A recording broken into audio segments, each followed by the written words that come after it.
안녕하십니까? 박근호입니다. 오늘 같이 나눌 말씀은 구원입니다. 너희는 그 은혜에 의하여 믿음으로 말미암아 구원을 받았으니 이것은 너희에게서 난 것이 아니요 하나님의 선물이라. 행위에서 난 것이 아니니 이는 누구든지 자랑하지 못하게 함이라. 구원의 문제는 대부분 기독교인들에게 있어서 신앙생활의 가장 큰 목표이자 소망으로 인식되고 있습니다. 또한 전도할 때 가장 강조하는 부분이기도 합니다. 성경을 구속사적 관점에서 본다고 할 때 예수 그리스도를 통한 구원의 관점에서 관련 구절들을 찾고 그것들을 연결해서 하나님께서 우리의 구원을 위해 모든 안배를 하신 것으로 받아들이기도 합니다. 그렇기 때문에 우리 신앙생활의 초점이 구원에 맞춰져 있고 목표 또한 이것에 맞춰져 있습니다. 그럼 구원이란 무엇인가? 대부분의 성도들은 구원은 천국행 티켓이라고 생각할 것입니다. 그런 면도 있습니다만 과연 그것이 다일까? 저는 오늘 구원에 대해 좀 더 깊이 생각해 보고자 합니다. 먼저 구원이란 무엇인가? 사전적 의미로는 어떤 위험한 상황에서 구출되거나 속박에서 해방된다는 뜻입니다. 홍수 심판에서 노아의 가족들이 방주에 타서 구원받은 것, 이스라엘 백성들이 애굽의 핍박에서 구원받은 것, 사사시대에 이민족의 공격으로부터 구원받은 것, 이런 모든 것들이 구원에 해당되겠죠. 우리는 이런 육체적 구원뿐 아니라 죄에서 해방되는 구원까지 잘 알고 있습니다. 성경에서 말하는 구원은 단순히 죽어서 천국에 가는 것 이상의 풍성한 의미를 담고 있습니다. 결론부터 말씀드리면 구원은 창조주 하나님이 설계하셨던 원래의 아름다운 상태로 회복되는 것이라고 정의할 수 있습니다. 성경에 나타난 구원의 의미를 살펴보면 첫째, 관계의 회복, 다시 말해 창조 목적의 회복이라 할 수 있습니다. 하나님이 인간을 만드신 이유가 사랑을 나누고 교제하기 위함이며 구원은 바로 이 깨어진 교제를 다시 잇는 것입니다. 아담과 하와가 범죄하기 전 구원의 필요가 없었습니다. 아담의 범죄와 함께 하나님과의 교제가 단절되었고 예수 그리스도가 나타나실 때까지 죄를 덮어줄 동물의 제사가 필요했습니다. 그리고 예수 그리스도께서 친히 화목 제물이 되셔서 죄로 인해 하나님과 원수되었던 우리가 다시 하나님의 자녀가 되어 그분과 인격적인 사귐을 나누게 되는 것입니다. 곧 우리가 원수되었을 때 그의 아들의 죽으심으로 말미암아 하나님과 화목하게 되었은즉, 화목하게 되었다는 말은 관계가 회복되었다는 말입니다. 두 번째 의미는 죄와 사망으로부터 해방과 자유입니다. 구원은 무언가로부터 건져냄을 받는다는 뜻을 내포합니다. 무엇으로부터 해방입니까? 죄로부터의 해방입니다. 죄의 지배 아래서 죄를 지을 수밖에 없던 상태에서 벗어나는 것입니다. 선악과 사건 이후 인간은 죄를 짓지 않을 자유가 박탈되어 죄의 소원이 항상 우리 안에 도사리고 있게 되었습니다. 하나님께서 인간을 내버려 두시면 죄의 소원에 따라 죄의 굴레를 벗을 수 없는 상태가 우리였습니다. 구원을 통해 비로소 죄와 나를 구별하여 바라볼 수 있게 되고 죄로부터 해방되는 것입니다. 또 사망으로부터의 해방입니다. 영원한 죽음, 심판의 공포에서 벗어나 영원한 생명을 얻는 것입니다.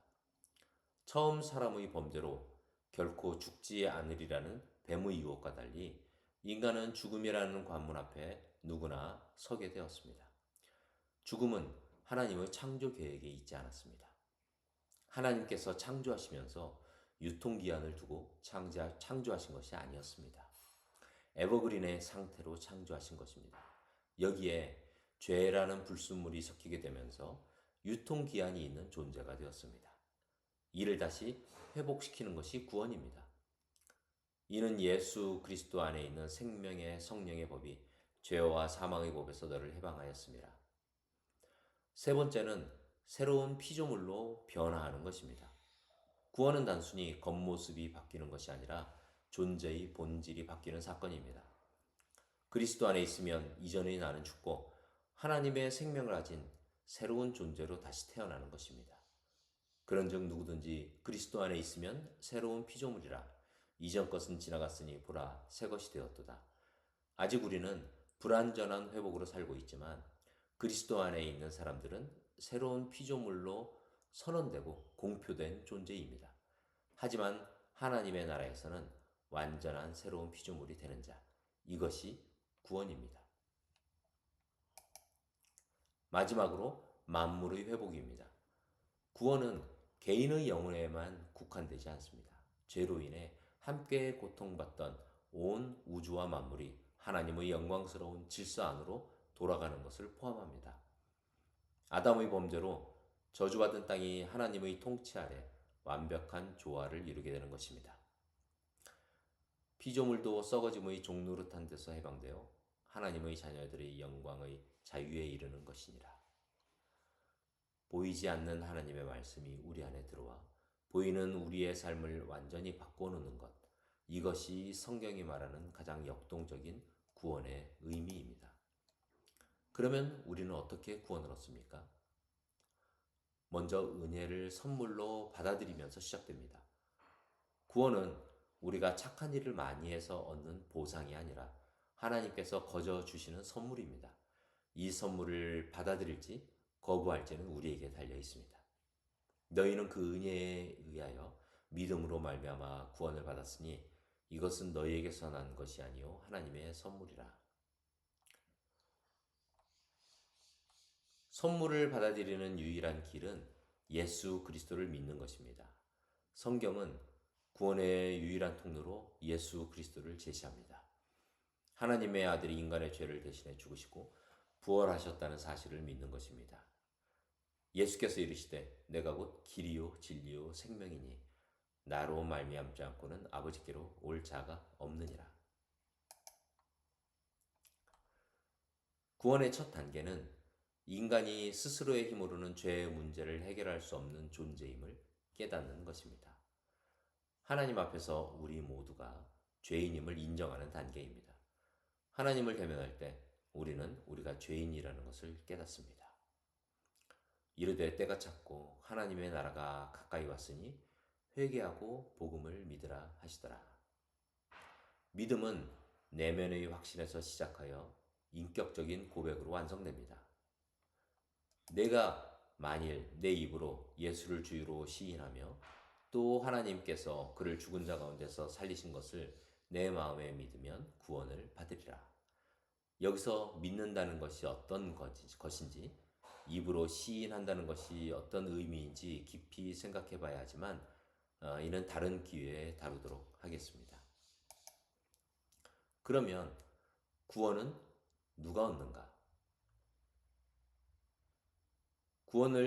누가 구원을 받을지에 대한 예정은 우리가 태어나기도 전, 심지어 세상이 만들어지기도 전에 결정되었다고 성경은 말합니다. 이는 구원이 인간의 어떤 노력이나 조건에 근거하지 않음을 보여줍니다.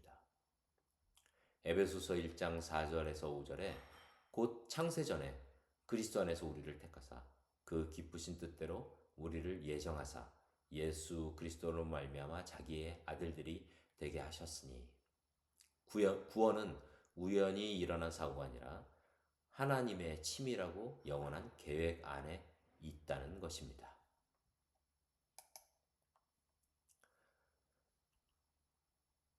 예정의 근거는 인간에게 있지 않고 하나님의 기쁘신 뜻에 있습니다. 이를 신학적으로는 무조건적 선택이라고 부릅니다. 로마서 9장 11절에서 16절에 그 자식들이 아직 나지도 아니하고 무슨 선이나 악을 행하지 아니한 때에 그런즉 원하는 자로 말미암음도 아니요 다름질하는 자로 말미암음도 아니요 오직 긍휼히 여기시는 하나님으로 말미암음이니라. 하나님이 누군가를 선택하신 이유는 그가 남들보다 나아서가 아니라 오직 하나님의 자비하심 때문이라는 뜻입니다. 하나님이 다 예정하셨다면 인간이 노력할 필요가 없지 않은가? 혹은 믿지 않는 사람도 하나님의 책임인가라는 질문이 생길 수 있습니다. 성경은 이 두 가지를 동시에 말하는 신비를 유지합니다. 하나님의 주권 측면에서 모든 구원은 하나님의 계획, 예정 아래에 있습니다. 누구든지 믿는 자는 구원을 얻으며 믿지 않는 책임은 본인에게 있다. 이것이 인간의 책임입니다. 이를 비유하자면 구원의 문 바깥쪽에는 누구든지 믿는 자는 들어오라고 적혀 있고 그 문을 통과해 안쪽에서 뒤를 돌아보면 창세전에 너를 택하였다라고 적혀 있다고 생각해 볼 수 있습니다. 구원의 목적은 무엇인가? 성경이 말하는 구원의 목적은 단순히 지옥에 가지 않는 것이나 개인의 행복에 그치지 않습니다. 구원은 하나님께서 세상을 창조하셨던 본래의 계획을 회복하고 그분과 영원한 관계 속으로 들어가는 것을 의미한다고 말씀드렸습니다. 구원의 목적을 네 가지로 정리해 보면 첫째, 하나님의 영광을 찬송하게 하기 위함입니다. 구원의 가장 궁극적인 목적은 인간을 구원하신 하나님의 은혜와 성품이 얼마나 위대한지를 온 우주에 드러내는 것입니다. 인간의 범죄로 인해 다 죽었어야 하는 존재 가운데 구원받을 사람들을 예정하시고 실행하셨다는 것.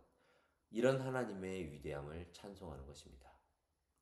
에베소서 1장 6절에 이는 그가 사랑하시는 자 안에서 우리에게 거저 주시는 바 그의 은혜의 영광을 찬송하게 하려는 것이라.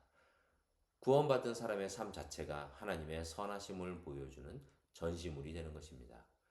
그러므로 구원받은 사람은 하나님의 이름이 이 땅에서 칭송받도록 살아야 할 의무와 책임이 있습니다.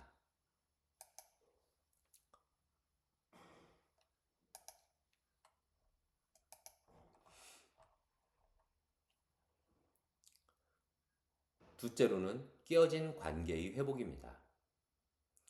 하나님이 인간을 창조하신 목적이 사랑을 나누기 위함이었듯이 구원의 목적 역시 죄로 인해 단절된 하나님과 인간 사이에 친밀한 사귐을 다시 시작하는 데 있습니다. 요한일서 1장 3절에 우리의 사귐은 아버지와 그의 아들 예수 그리스도와 더불어 누림이라. 종교적인 의무를 행하는 것이 아니라 하나님을 아버지라 부르며 인격적인 사랑의 관계를 누리는 것입니다. 어떻게 인격적인 사랑의 관계를 누릴 수 있을까요? 하나님의 말씀이 우리 안에 살아서 우리의 생활 가운데 실행되는 것입니다. 하나님으로부터 받은 사랑을 이웃과 나누는 것입니다. 가장 가까운 이웃이 누구입니까? 가족입니다. 나의 배우자, 나의 자녀에게 먼저 사랑을 나누는 것입니다. 그러기 위해 우리는 하나님의 사랑이 어떠한 사랑인지 알아야 합니다. 세 번째로는 하나님의 형상을 닮아가는 것입니다. 이것이 성화입니다. 구원은 죄인에서 의인으로의 신분의 변화에서 시작하여 인격이 변화되는 존재의 변화로 나아갑니다. 우리 안에 파괴된 하나님의 형상을 회복하여 예수 그리스도를 닮은 거룩한 존재가 되는 것이 목적입니다. 로마서 8장 29절에 하나님이 미리 아신 자들 또한 그 아들의 형상을 본받게 하기 위하여 미리 정하셨으니 이 땅에서 하나님의 성품을 드러내는 작은 예수로 살아가는 법을 배우는 과정입니다. 네 번째로 선한 일을 행하게 하기 위함입니다. 구원은 인간의 행위로 얻는 것이 아니지만 구원하신 목적 안에는 선한 행실이 포함되어 있습니다.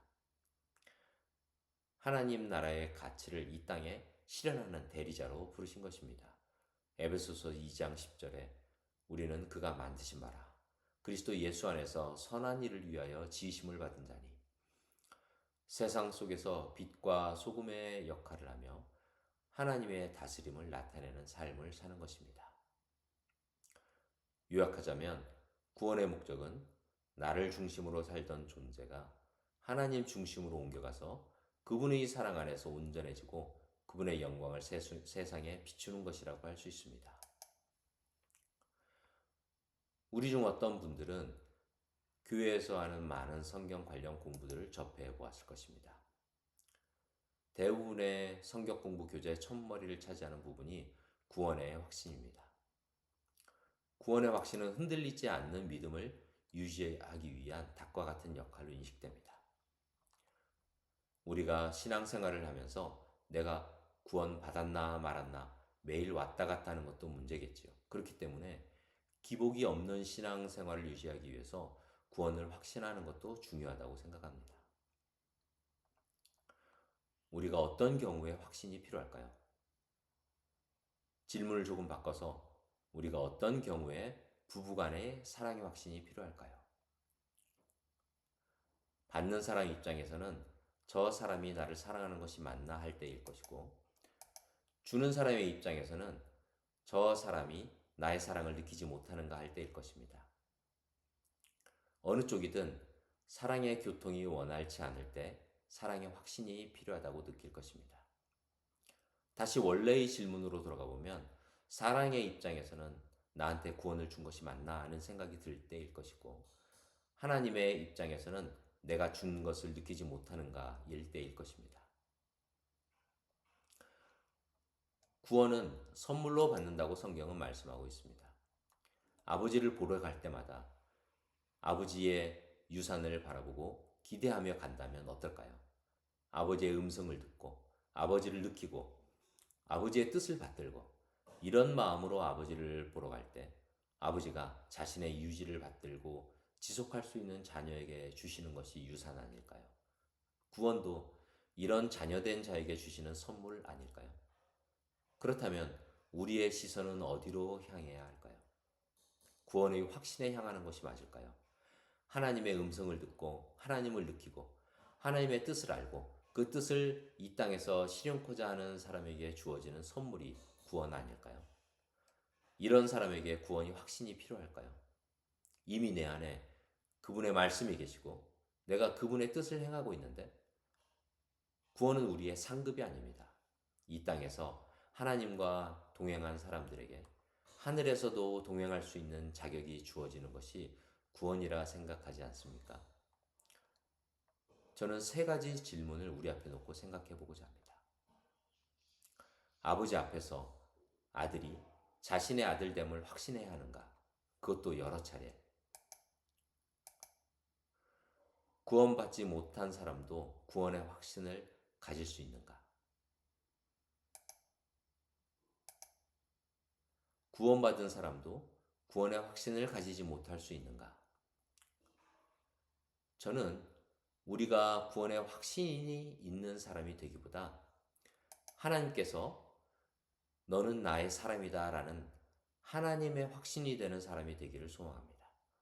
우리의 구원의 확신을 넘어 하나님의 확신이 되는 사람이 되기를 소망합니다.